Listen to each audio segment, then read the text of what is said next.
Hello, my lovely viewers. Assalamu alaikum. This is Nishu, and welcome back to my another new vlog.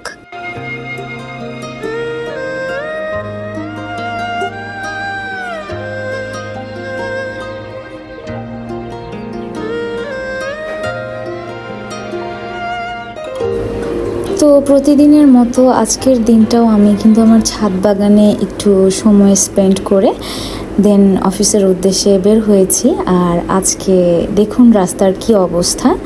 তো এরকম আসলে খুব কম হয়, আমি আসলে হাতে সময় নিয়ে বের হই, বাট এই দিন এত বেশি আমার কষ্ট হয়েছে। তো আমি কিন্তু পরবর্তীতে আমাকে রিক্সা নিয়ে অফিস পর্যন্ত যেতে হয়েছে। তো ঢাকা শহরে কিন্তু এই যে দুর্ভোগ, এটা কিন্তু নতুন কিছু নয়। আপনি যদি হাতে 1 ঘন্টার চেয়ে বেশি সময় না নিয়ে বের হন, তাহলে কিন্তু আপনি অবশ্যই যেখানেই যান না কেন লেট হয়েই যাবেন। আর আমি আসলে কোথাও লেট করে যাওয়াটা খুব একটা পছন্দ করি না, তবে যেহেতু ছোট বাচ্চা আছে আমি কিন্তু প্রায় আমার এরকম হয়ে যায়, তখন কিন্তু আমাকে এই অপশনটা মেনটেন করতে হয়, রিক্সা টিক্সা দিয়ে বিভিন্নভাবে যেতে হয় অন টাইমে থাকার জন্য। আর অফিসে যাওয়ার সময় অবশ্যই হাতে একটু বেশি সময় নিয়ে বের হই। তো আমি কিন্তু লাইফে ফার্স্ট এই ইয়েলো যে ওয়াটারমেলনটা এটা খেয়েছি, তাই একটু আপনাদের সাথে শেয়ার করলাম। আর এই তো অফিস থেকে আজকে একটু হাতে সময় নিয়ে বের হয়েছি, কারণ অফিসে যাওয়ার সময়টা আমার খুব একটা ভালো লাগেনি। আর যেহেতু আমার হাতে সুযোগ থাকে, তো আমি কিন্তু মাঝে মাঝে হাঁটার জন্য একটু আগে বের হই। তো হাঁটবো বলেই কিন্তু আগে বের হয়েছিলাম।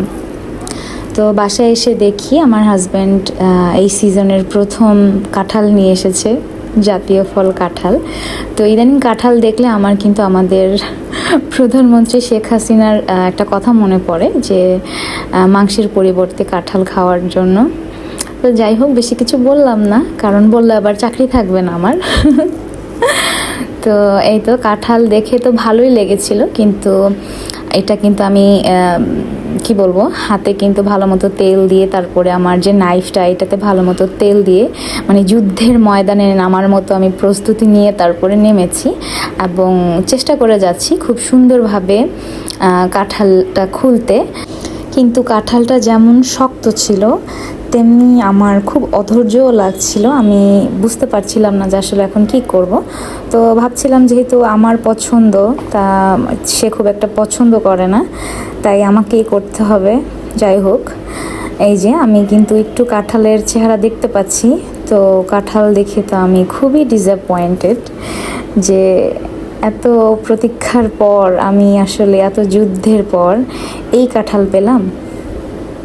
আমি একদম বাকরুদ্ধ, আমি একেবারেই বাকরুদ্ধ। তো এই কাঁঠালটা কিন্তু শুধুমাত্র যে দানা, এই দানাটাই আমি খেতে পেরেছি আর কি, এখনও খাওয়া শুরু করিনি, বাট খেতে পারবো। কিন্তু এই যে কাঁঠাল, এটা একদম খাওয়ার অযোগ্য।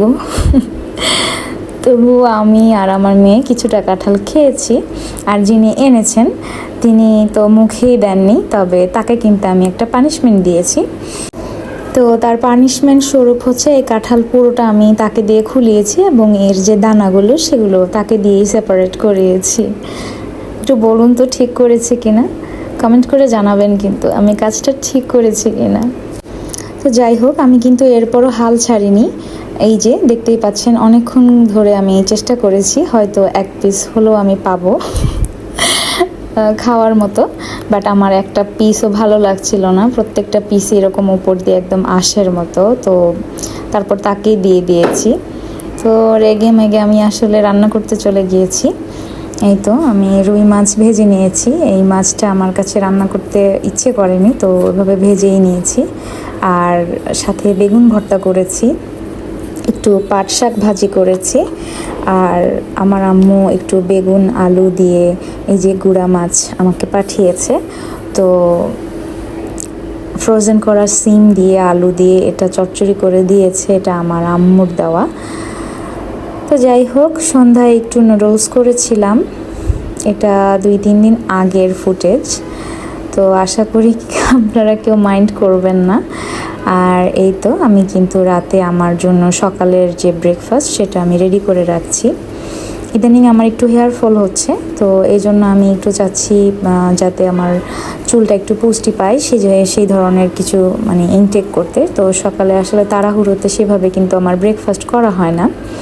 তো এই তো আমি কিন্তু ওটসের সাথে দুধ মিশিয়ে নিয়েছি এবং একটা সিক্রেট পাউডার আছে সেটা অ্যাড করেছি। এটা ডেসক্রিপশন দিতে গেলে ভিডিওটা অনেক বেশি বড় হয়ে যাবে, তাই আসলে আমি শর্টকাটেই চালিয়ে দিলাম। আর এই তো এখন আমি টপিং হিসেবে একটু নারকেল দিচ্ছি। আমার কাছে আর এই মুহূর্তে আর কিছু নেই টপিং হিসেবে দেওয়ার জন্য। তো এটাকে এখন ঢেকে রাখলাম, এটা ওভারনাইট আমি ফ্রিজে রেখে দেবো, তো সকালে আমি এটাকে এভাবেই খেয়ে নেব। আর এই তো আমার চিয়া সিডস শেষ হয়ে গিয়েছিল, তো আমি কিন্তু চিয়া সিডস কিনে এনেছি। আর এটাকে এখন আমি একটা কন্টেনারের মধ্যে তুলে রাখছি। চিয়া সিডস কিন্তু খুবই উপকারী সিডস, এটা তোকমার মতোই এক ধরনের সিডস বা দানা। শুধু খেতে পারবেন না, এটা অবশ্যই কোনো লিকুইডের সাথে মিক্সড করে খেতে হবে। যেমন চাইলে আমি ওটসের সাথে মিক্সড করে খেতে পারি, তবে সবচেয়ে বেশি ভালো রেজাল্ট দেয় সকাল সকাল খালি পেটে যদি আমি এটা লেবু পানির সাথে মিক্সড করে খাই, মানে রাতে ভিজিয়ে রেখে লেবু পানির সাথে মিক্সড করে এবং সাথে একটু পিঙ্ক সল্ট মিলিয়ে যদি খাই তাহলে পেটটা অনেকক্ষণ ভরা থাকে। আর অনেক এটাতে ফাইবার রয়েছে, সাথে আরও অনেক গুণাগুণ রয়েছে যেটা আসলে এই মুহূর্তে আর বলছি না। তো আম্মু এখানে আচার তৈরি করছিল আর আমি আসলে একটু ভিডিও ধারণ করেছি, যেহেতু আমি আমার ফোনটা সাথে করে নিয়ে যাইনি, তো আম্মুর মোবাইল থেকে আমি ভিডিও করেছি, সেজন্য ভিডিওর কোয়ালিটিটা একটু অন্যরকম হতে পারে। আশা করছি আপনারা ক্ষমা সুন্দর দৃষ্টিতে দেখবেন। তো এই আচারের রেসিপিটা এত ইজি যে কেউ চাইলে এটা তৈরি করে নিতে পারবে খুব সহজে। এটা রোদে দেওয়ার ঝামেলা নেই, এটাতে চিনির কোনো ঝামেলা নেই।